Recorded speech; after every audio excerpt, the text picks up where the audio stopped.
He does campus ministry, and most of the time when he does campus ministry, he'll do an outreach and then do a formal debate with a professor, somebody who is a high-end, influential skeptic. And he's been extremely successful in that avenue, arguing specifically for the gospel, the features in the gospel and features in Paul in the New Testament, especially the resurrection, which is the central miracle in our faith tradition. But this is Dr. Mike Licona. He's currently the Associate Professor of Theology at Houston Baptist University.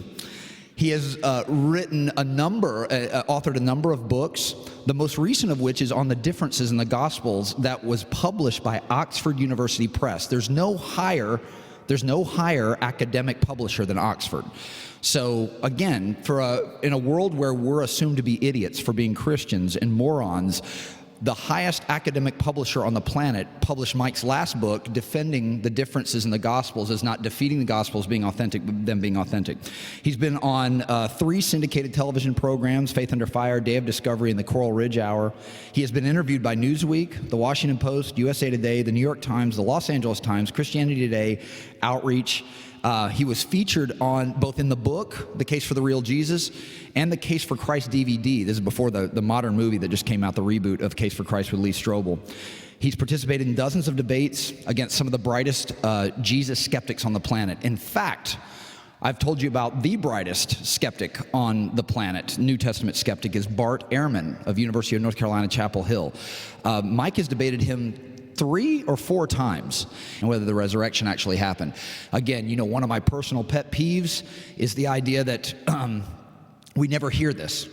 You've never heard of a Mike Licona. You might have heard of a Bart Ehrman when he was on, say, I think he was on he wasn't on The Tonight Show, but he was on the Jon Stewart Show. He was on another faux news media show as well. He's been interviewed by the History Channel, Newsweek, that sort of thing. And Mike did extraordinarily well against Ehrman. They're actually friends, even though Ehrman would call himself an agnostic.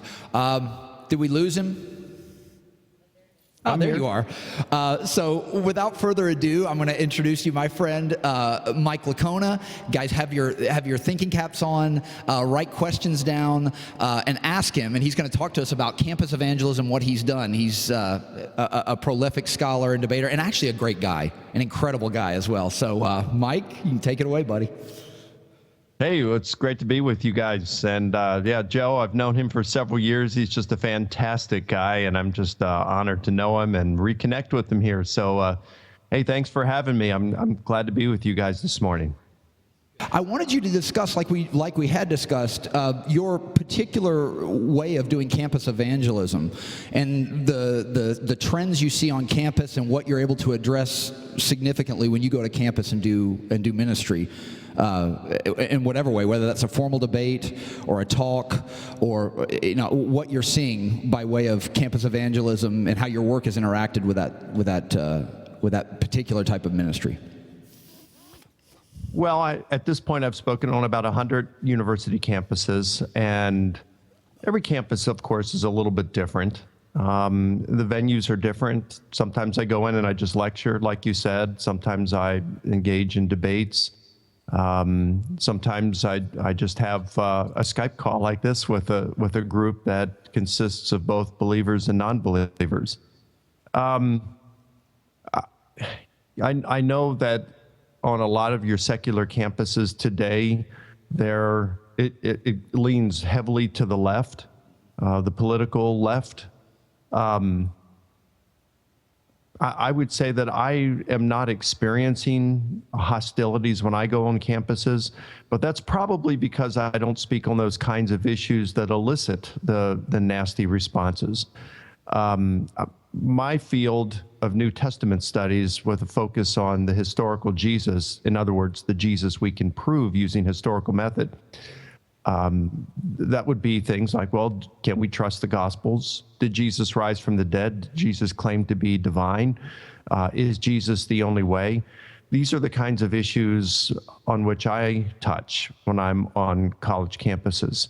I don't really deal with the same-sex issue, the abortion issue, things like that. So that's probably why I don't get the kind of animosity directed toward me that many others do. I would say that just about every time I've been on a campus, it has been a positive experience. The non-believers have typically treated me well. Of course, I treat them well. I treat them respectfully. I get up there and I just provide historical data. I invite people to push back on it. I say that I don't know everything, which I don't. And that they are more than welcome to challenge my views, and I would interact with them right then and there. And that I promise also that when they do push back, that I will not embarrass them in any way. So I hope that when I'm there, what I seek to do is to set a comfortable environment, an open environment where they feel free to discuss these things. I've studied a lot with this, especially in regards to the historical evidence for Jesus' resurrection, and now more recently with the historical reliability of the Gospels. And so I feel confident in being able to engage with non-believers, even scholars, on this. So, I mean, that's how I go about it, and I've seen the Lord be quite fruitful with this kind of ministry. Not everybody is going to relate to it. I kind of equate it or draw some similarities to the 5 love languages, which maybe some of you have heard. But if anyone is in a relationship, they get to the point where they're considering marriage, or someone's already married, or they're having marital problems. I think the 5 love languages is one of the best books out there. In fact, it's the best book that I've ever read on marriage, and it saved my marriage. Basically, that book says that people like to be loved in 5 different ways. Some like words of affirmation. That's how they feel most loved, when their spouse tells them how much they love them and why they love them. Others feel it loved most by physical affection. It's not necessarily that they don't care about words, but the words don't mean a whole lot if they're not getting hugs and holding hands and things like that. Then a person can be told all they want by their spouse that they are loved, but they're not feeling it. They're not sensing that love. Gift giving, acts of service, quality time. These are the 5 love languages. And what typically happens in a marriage relationship is the husband and wife have different love languages, and they love one another with their own love language. And so the other person isn't ever hearing from the other spouse that they love them because they're communicating with the wrong language.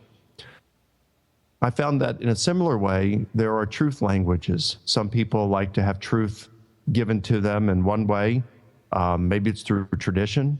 Another wants to hear it through a person's testimony because their particular worldview, be it Christianity or atheism or whatever, works for them.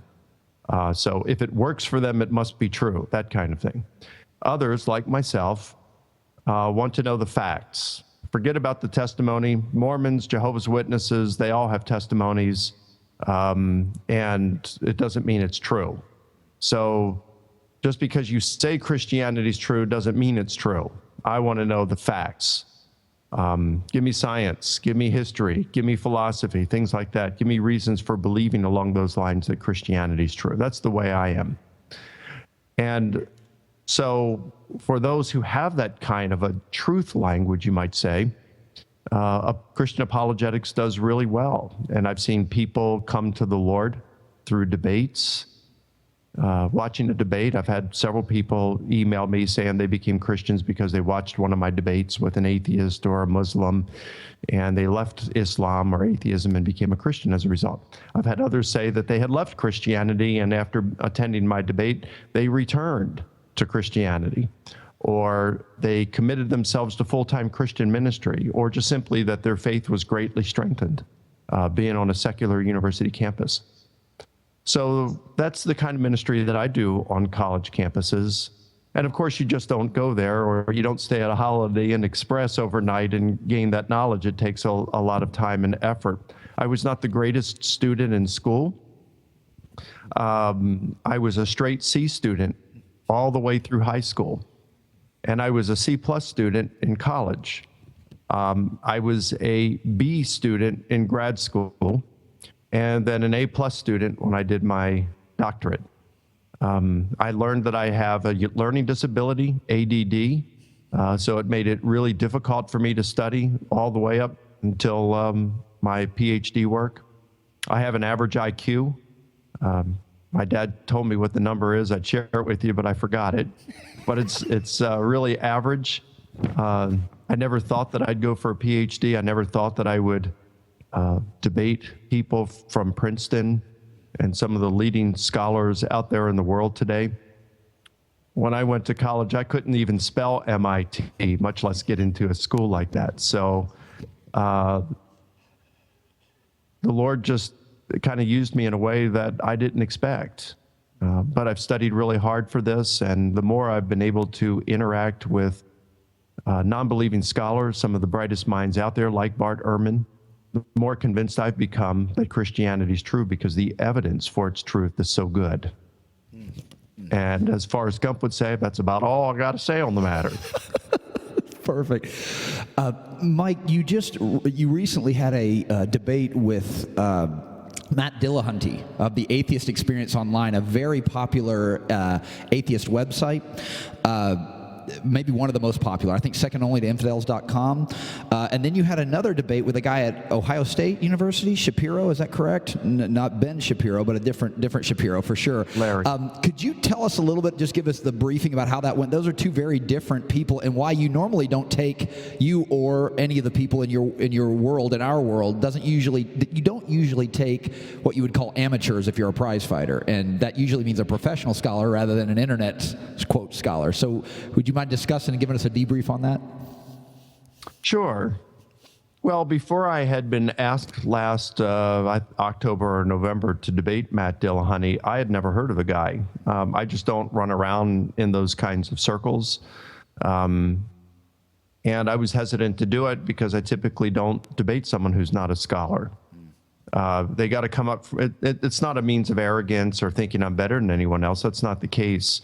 But it's kind of like, well, you mentioned a heavyweight boxer. If you have a heavyweight champ, you could have all these guys come in the gym and they want to spar with him. They want to take him on.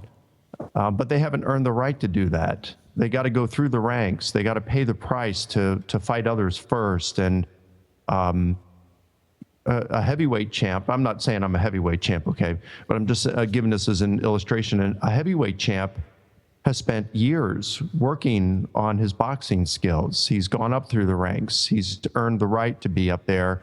And he's got his hands full boxing other people who are top tier boxers, who are also going for the championship, and studying them and getting people in the ring, training partners who try to mimic their style.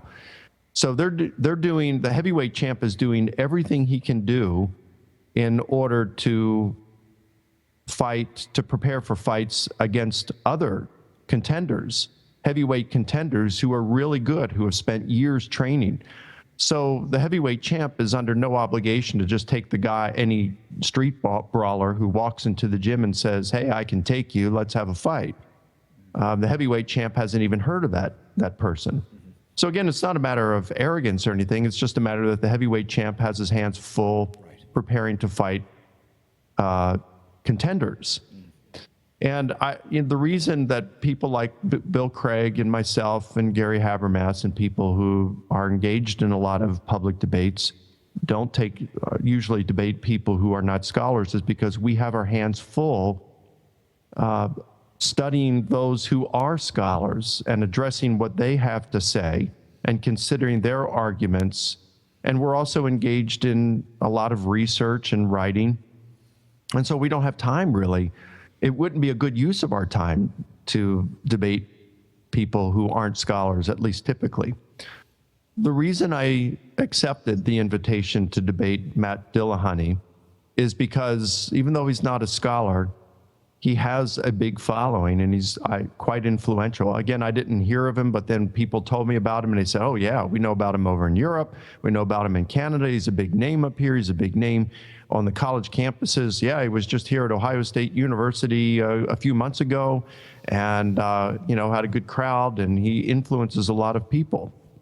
So I thought, well, if he does influence a lot of people, and I was asked to debate him in Austin, which is his hometown, I thought, oh, okay, I'll do that. And in doing so, maybe I can expose some flaws in his arguments. Mm-hmm. And so I listened to his stuff, watched several of his videos online, see how he had addressed the issue of Jesus's resurrection elsewhere. The arguments weren't very sophisticated, and he was just using most of the arguments that other skeptics do out there. But I decided to debate him, again, because of his influence. And I thought the debate went really well. Larry Shapiro, now I spent more time preparing for him because he's a full professor of philosophy at the University of Wisconsin in Madison. He published a book on the resurrection last year through Columbia University Press, so he's a legitimate scholar in his own right. And in fact, in that book, he was saying Jesus did not rise from the dead. It's foolish to believe so. And he took on my arguments from my big resurrection book. I was the primary guy that he criticized. So I was happy to engage in a public debate with him at Ohio State University, and we had a good time. Hey, both Matt Dillahunty and I got along really well. I don't have anything negative to say about him. Larry Shapiro and I got along really well, too. We had a meal together beforehand, and everything was friendly. I disagree with his view, and I told him my opening statement. I said, I got two major contentions. Number one, we are rationally justified to believe that Jesus rose from the dead. And number two, Larry's arguments to the contrary fail. So, we were respectful to one another. We got along well. I thought his arguments were pretty lame as well. But to give you an idea of how popular Matt Dillahunty is and the kind of influence he had, both debates are online. You can check them out on YouTube. I would say between the Campus Crew, their website or their YouTube channel and my YouTube channel, the Shapiro debate, maybe it's been viewed 2,000 to 3,000 times since it was put up around the 1st of March. In contrast, the Dillahunty debate between his YouTube channel and mine has been viewed about 80,000 times in a 2-month period. So that just shows you the kind of influence that he has, that how people know about him. And I think that even more so justified why, it was good for me to debate him. In fact, it was interesting, about 2 weeks after that debate, an atheist sent me a private message on Facebook informing me he was an atheist, had watched the debate and thought I did an excellent job. And we communicated a little bit after that. So yeah. Mike, we were at a big Pillar Pentecostal church, and at this Pillar Pentecostal church, testimony's huge. You said there's a power in testimony, but testimony's almost everything. I went through this and this and this, and then got delivered in this way. And you've been talking about facts and argument and all the evidence and stuff. You can't argue somebody into the kingdom, so I don't know. Could you explain that a little bit? I don't understand. Thought you were going to tell us about, where your life was in the toilet and now it's better. Could you address that? You can hear a little sarcasm in my voice. Well, I do think that testimonies can have, a good impact, can be very effective, and it depends on the person, like I said, with the truth languages. It was really interesting. Years ago when I lived in Virginia Beach, I became friends with a physician. And she was an agnostic, but she was open to some things, and she attended what was called a tough questions seminar that I gave at our church, where for 10 weeks, they could come and ask questions, and I would facilitate discussion and, assign them readings. And she was open, and, we had some good conversations, and I invited her to church. We were at a seeker-sensitive church, which I was real pleased with and really liked it.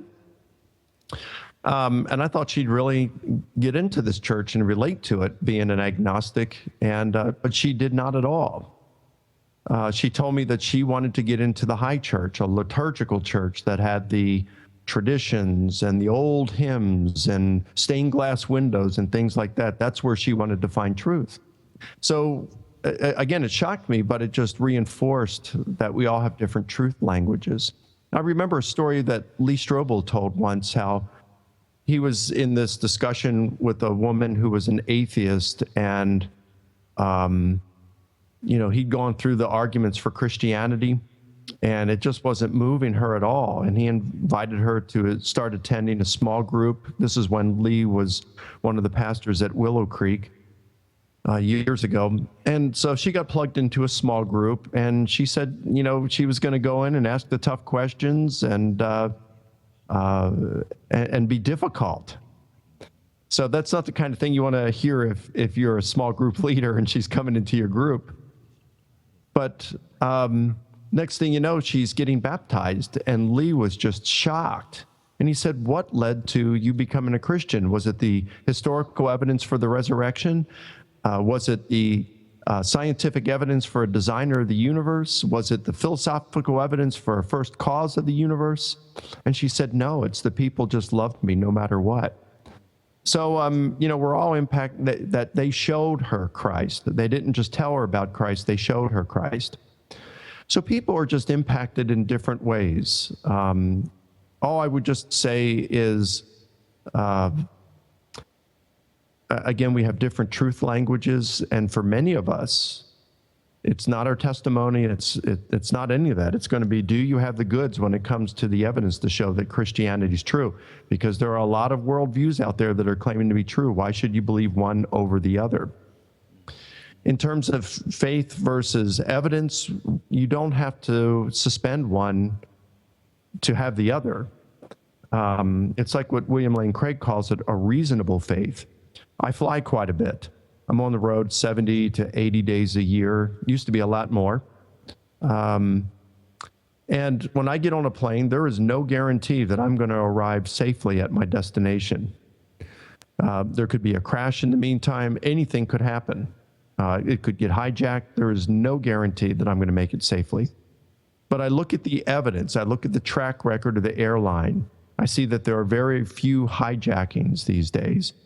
And I say, you know what? There's a high probability that I'm going to make it to my destination safely. And so I get on the plane.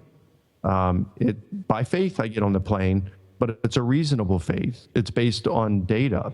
And when it comes to Christianity, I'm not having a blind faith where I just say I'm entrusting my soul to someone for which I have no evidence. If Jesus had not been raised from the dead and was just going around claiming to be Messiah, and if he had not performed any miracles or anything like that, well, I wouldn't be a Christian today, because I'd be thinking there's no reason for me to believe this stuff. But the historical evidence for Jesus' resurrection is quite profound, and it makes it quite reasonable and probable to believe that Jesus rose from the dead and that Christianity is true. So I do think that faith and evidence goes hand in hand. I don't think that they're in conflict with one another at all when it comes to Christianity. Cameron does? Okay. Go ahead and get it from. I have one more. We're going to start taking questions from our students. Mike, the Florida School of Discipleship ends up turning out a lot of youth pastors. A lot of them, especially Assemblies of God youth pastors. That would make sense because we're under the umbrella of the Assemblies of God. Missions is big at this church. We've discussed this. But do you have any advice? You've worked with young people. At least you're on the front lines of working with kids right after they're out of youth group. So do you have any advice or thoughts about youth ministry and about how it's going? I don't feel youth ministry is going very well in our country, but maybe you have a different perspective and advice you could give for those that are heading towards working with youth or even college age or young people. That'd be great. Sure. For one, I do think if you're preparing them for college, you've got to have some sort of apologetics training, because, I know that there are different studies that have been done out there with different results, but they all have one thing in common, and that is to say that a huge percentage of those in our youth groups who are going off to secular colleges are walking away from their faith when they get to college. As far as I know, the most recent study was done by the Barna Research Group, and a few years ago, I don't know, 7 years ago, 6 years, I think it was 2011, the book came out, You Lost Me, by David Kinnaman of the Barna Research Group. And I think their results were ages 18 to 29, approximately 59% of them who had gone to youth group were walking away from the church and rethinking their faith. And they gave 6 major reasons why that's the case. And of those, 3 of them relate directly to matters that apologetics addresses. So I think it's vital to give some sort of apologetics training. I know Joe is going to have certain programs that he recommends, so I'd go with those. Just off the top of my head, those that I'd recommend would be some DVD learning programs by Lee Strobel and Gary Poole, The Case for Christ, The Case for Faith, The Case for a Creator. Each of them have 6 sessions on their DVDs. Now, so you have, like, say, for The Case for Christ, for excluding the movie that just came out, which is very good, by the way. Excluding that movie, there was a DVD that came out, The Case for Christ, which was about an hour and 15 minutes long. But then they did another version of that, which was 6 sessions for small groups, and that was on DVD, and it came with a leader's guide. So it's a turnkey solution if you're a youth pastor, or a pastor, or a church leader of any sort, a Sunday school teacher, an educator. 6 session, and again, it's turnkey. It's real simple. I mean, the leader's guide says, take the first 2 minutes of the class to greet and open in prayer. The next 3.5 minutes, play this segment on the DVD. The next 20 minutes, ask these questions. The next 5 minutes, play this second session on the DVD. The next 15 minutes, have these questions you're discussed, and then close in prayer. It's that simple. There's a participant's guide that also provides questions in it that they can do in the class or outside of class. And again, they've got these for 3 different topics: the case for Christ, the case for faith, the case for a creator. So those are 18 weeks you have readily at your disposal in a turnkey solution. You don't have to prepare any lesson or run through any PowerPoint or anything. It's already there for you. And to give them this kind of training is just, would be easy, and it's effective, and it's very simple. So that's one thing that you can do, apologetics. I would also say that it's important to deal with our youth given the issues that they are facing. One of the problems, I think, with the seeker-sensitive church was that there was so much in the past, so much sensitivity to the seeker. They wanted to attract them and not turn them off in any sense, that there was more that was done that was fun rather than educational. I always assumed that my kids, I had 2 kids that we raised, and I always assumed that there was some sort of training in apologetics while they were going through church. And I found out while they were late in high school that they never had any training. They never heard the first lesson on Christian apologetics. They played a lot of ping pong and air hockey and things like that. They really got into worship songs, but they didn't get into any serious kind of training whatsoever when it came to those things. Or even pertinent issues like same-sex attraction, or, there was stuff on dating, but there was nothing like, hey, sex before marriage is wrong, and here's how far you can go in your physical affection. And I mean, these are things that are really relevant to our students. And it's not that these are easy issues to discuss. They're not. But they have to be discussed. And we, as Christians, we need to presenting things such as the morality and why same-sex attraction, or I should say a same-sex relationship is a sin. Why is that a sin? Why is premarital sex a sin? Now, why not appeal to Jesus' Sermon on the Mount when, several cases he's saying, hey, look, the Jewish law says do not kill. But I say, don't even be angry at someone. The Jewish law says don't commit adultery. But I say that anybody who looks on a woman to lust for her has already committed adultery with her in his heart. In other words, Jesus in these sayings in the Sermon on the Mount is saying it's not just what you do, it's what you allow yourself to think and meditate on. It's your motives. I want you to be holy, not only in your actions, but on the inside. I want you to be holy. I'm calling you to be holy.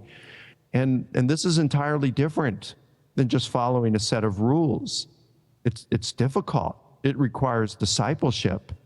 And so I would say, call your youth to discipleship. Give them challenges. It's not something that necessarily that yes, we grow as Christians.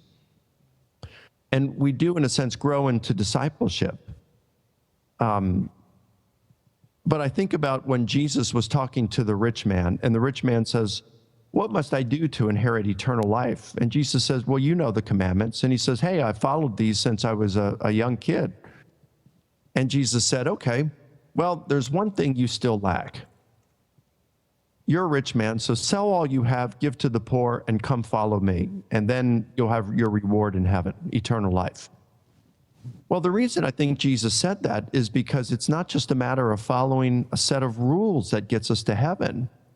It is Jesus' death on the cross, what he did for us, of course, are following him. But it's following him. It's buying into his program, of which his death and resurrection makes it possible. And the rich man was sad because he owned a lot and he just didn't want to give it all up. So he walked away sad. Well, I realized about a year ago, it just dawned on me, notice what Jesus did not do. He did not say, oh, okay, hold on a second, come back here. Look, discipleship is a process and I understand that. So look, just kneel before me, pray this prayer, and at least you'll be saved and you can, just grow at your own pace. That's not what Jesus did. He let the guy walk. And other times he said, count the costs. Before you come follow me, count the costs. Because I could require your life of you someday in martyrdom. So Jesus didn't make it easy. And I think that we've made it too easy for folks and tried to be too sensitive to them over time and make things attractive to them rather than just presenting this is the way it is. Jesus didn't try to make it attractive. He said, hey, if you want to be my disciple, you got to take up your cross and follow me. And they knew what it was like to see a man scourged and marched publicly through the streets and then publicly executed. They didn't want any part of that. So Jesus wasn't making it an attractive deal. So I think that we need to present Christianity as it is, call our kids to holiness, and prepare them for college by giving them evidence for the resurrection of Jesus. This will build disciples rather than just people who claim to be Christians and fall away at the first sign of persecution.